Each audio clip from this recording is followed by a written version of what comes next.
দপ্তর সম্পাদকে শুধুমাত্র পুরুষরাই নির্বাচন করা হবে, সেখানে নারীদেরকে অযোগ্য বা অকৃতকার্য বলে অলরেডি ঘোষণা করা হয়েছে। ইতিমধ্যে দেখেছেন আমাদের যে চট্টগ্রাম বিশ্ববিদ্যালয়ে ছাত্র সংসদ চাকসু দীর্ঘ ৩৫ বছর পর আজকে তফসিল ঘোষণা হয়েছে এবং আমরা শুনেছি, আমরা আজকে এটা নিশ্চিত হয়েছি যে আগামী 12ই অক্টোবর 2025 তারিখে চাকসু নির্বাচন অনুষ্ঠিত হবে।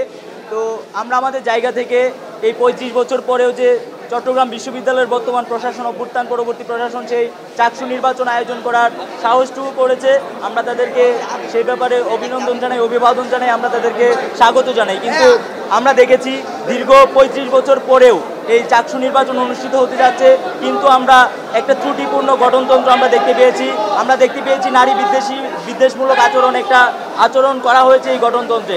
কারণ আমরা দেখেছি যে এই নারীদেরকে দপ্তর সম্পাদকে শুধুমাত্র পুরুষরাই নির্বাচন করা হবে, সেখানে নারীদেরকে অযোগ্য বা অকৃতকার্য বলে অলরেডি ঘোষণা করা হয়েছে। তো আমরা চাইব, প্রশাসনের কাছে আমাদের অনুরোধ থাকবে এবং যারা নির্বাচনের দায়িত্বে আছেন তাদের কাছে আমাদের অনুরোধ থাকবে যেন দ্রুত সময়ের মধ্যে এই নারী বিদ্বেষমূলক যে গঠনতন্ত্রটি রয়েছে সেটি পরিবর্তন করে নারী এবং পুরুষ, নারী শিক্ষার্থী এবং পুরুষ শিক্ষার্থী, ছাত্রছাত্রী সবারই সমান অধিকার রয়েছে এবং এই নির্বাচনে যে একটা ভোট যেমন নারী শিক্ষার্থীরা দিতে পারবে, ঠিক একইভাবে একটা ভোটেই পুরুষ শিক্ষার্থীরা দিতে পারবো।